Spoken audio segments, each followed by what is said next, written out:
Welcome back. I'm hoping you didn't move because we're just getting to talk about Niyi Adebayo's family. If you will allow me go there. Again, Niyi Adebayo, publisher, African Mirror, and of course your host, MagnaFaith. This is the MagnaFaith show, by the way, if you're just joining us. So Niyi, tell us a little bit about your family. Are you married or are you single and searching? That's a Let the very girls big one. know. Well, the girls need to know that this young man you're looking at is married. I'm Okay. blessed with kids. Okay. I'm married and I'm blessed with He's kids. married, y'all. Let me see the Yeah. wedding ring now. Okay, I'll show you that probably when we off the set. Okay, so tell me, how many kids do you have, Niyi? Yeah, I have a boy and a girl. I have two. I'm Oh. blessed with two. Oh, thank God. I don't know if Amazing. more are coming on the way. We hope that they come because we need more of you. We need this gene. We need this DNA. Okay.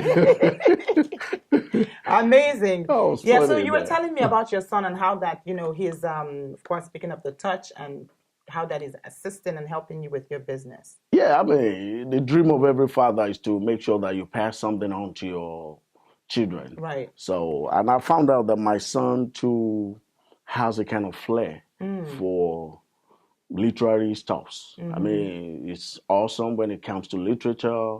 It's awesome in writing, and it's everything about him. So I just found out that this is natural with him. So I asked him. One, I told him, "Do you like to be a journalist?" He said, "Dad, I don't want to be a journalist, but I love writing and I love what you're doing, but I want to be an IT engineer." So, which is very good. I mean, in the United States, in developed countries, you don't impose your own values on the kids like that. I mean, You're don't not tell them. supposed to. Yeah, you But some can't tell them parents what do, though. no, you can't tell them what they, because one thing I do, probably because of my other background in psychotherapy, I look at the kids, I try to study their behavior, I look at what they are naturally, what they are naturally attracted to. So I found out right from when he was young, he was attracted to maybe dismantling stuff and stuff like that. So I knew he might love engineering. So, but that being said, you can still love engineering and still be a very good writer. So, Right. and then Which is not uncommon in the United States of in the America. United States, People have 2-3 careers. yes. So I asked him, we had a conversation, and to the glory of God, he's 16 now. But Aww. yeah, so I asked him, "Do you like to do this?" I said, "Well, personally, I'm not going to tell you to be a journalist. Right. This is what you want to do. Pursue your own dream. This is daddy's dream. But I need your help here. I need you to support me." But funny enough, looks like the young man is beginning to love it. So because it does a lot of things for me right now, and it's loving it every day, it gets a lot of credits from our readers, and I think that is kind of inspiring him. That's a blessing. Yeah. That's a blessing. So I think it's loving it. So, and I'm grateful to God. You're proud. I'm very proud of him too. Aren't you? And that's important because when Africans migrate to the United States of America, sometimes they tend to want to lose a grip of on their kids. Yeah. And for you to have this relationship with your son, I commend you also. Of course, it comes with training and you. and a deliberate and intentional effort on your path, and of course on the path of your son. And that's what we need in this generation. We need to develop a deliberate and intentional relationship with our kids, so we can have a much more secure and focused next generation. That's right. So Niyi, I would like to know, what are your challenges in this field? Because I know that there are youth out there, there are people, there are children that are looking to, venture into this field. Probably don't know how to, dreaming and hoping that someday, this is what they would want to do. What are the challenges that you experience in this field? With publishing, because like I always tell people, there is a difference between being a journalist and being a publisher. Publishing is the business aspect of journalism. So for this kind of something, I'm not talking about book publishing and stuff like that. Can you reiterate? Publishing is the business aspect of journalism. Okay. Yeah. So it's the business aspect. Because as a journalist, I'm only concerned about the deadlines and the bylines. My name is there. Okay, I have till tomorrow to turn in my reports.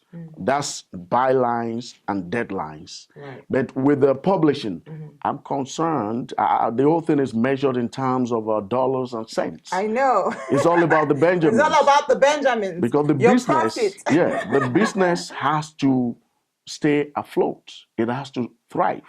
Now, some of the challenges we'll be having is just like every other business. Every business in life has what we call incubation periods. That is the time, the trying period and stuff like that. But with me, just like what you are doing, Faith, what is driving me is not money, Right. it's the passion. Right. So I'm not really looking at some of the challenges, though they are there. Like, I'll give you an example. We have financial challenges. Sometimes it's hard to come with, then we're having some issues with most of our clients. We have some that just believe that help us put this thing in the paper, running adverts, and it's hard to get the money from them. Those are some of the, what I'll call perennial challenges.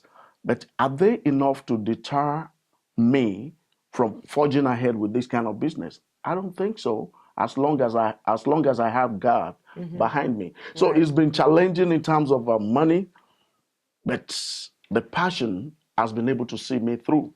Right. So I'm being driven by the passion. So I'm not looking at the challenges. I'm looking at the treasures. Right. And I know, like I said, we've done this for 9 years. The very first 4 or 5 years that we ran this, we ran at a loss.